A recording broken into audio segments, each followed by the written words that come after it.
মানুষের একটা খুব বাজে স্বভাব আছে যে সে যে জিনিসটার জন্য চাওয়া শুরু করে সেই জিনিসটা যদি না পায় তাহলে সে সেই জিনিসটার কষ্ট ভোলার জন্য বিভিন্ন ধরনের ড্রাগস বা খারাপ জিনিসপত্রের মানে অ্যাডপ্ট করা শুরু করে। এই জিনিসটা খুবই খারাপ হিসেবে ধরা হয় এবং নিজের সাথে সে ক্ষতি করে। তার তার যার জন্য সে এত কিছু করলো তার কোনো তার বিপরীতে সে আছে, তার কোনো কোনো কোনো ক্ষতিই হচ্ছে না, কিন্তু সে নিজের সাথে সবচেয়ে বেশি এটা করে। এবং এই জিনিসটাকেই সাইকোলজির ভাষায় পাইক ইফেক্ট বলা হয়ে থাকে। এবং এই জিনিসটা একটা মাছের উপর একদল বিজ্ঞানী করছিল। এই মাছটার নাম হচ্ছে পাইক, এবং এই পাইক মাছের থেকেই এই জিনিসটার নাম আসে পাইক ইফেক্ট হিসাবে। এবং এই পাইক ইফেক্টটা এরকম যে একটা পাইক মাছকে অ্যাকুরিয়ামের মধ্যে রাখে এবং এর সামনে এর পাশে অনেকগুলো ছোট ছোট মাছ দেয়, যে মাছগুলোকে সে ভক্ষণ করে থাকে।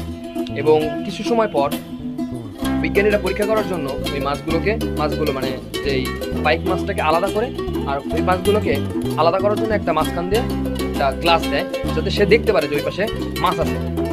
এবং কিছু সময় পর বিজ্ঞানীরা লক্ষ্য করে যে ওই পাইক মাছটা বারবার ওই মাছগুলোকে ধরার চেষ্টা করছে। সে কখনোই ভাবতেছে না যে ওই পাশে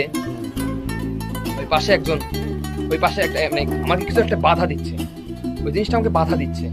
ওই জিনিসটা বাধাটা সে কখনো কল্পনা করে না। বারবার যখন সে এই কাজ করতে থাকে তখন তার শরীরের মধ্যে ক্ষত হতে শুরু করে এবং একসময় সে তার মুখটাকে ফিরিয়ে নেয় এখান থেকে।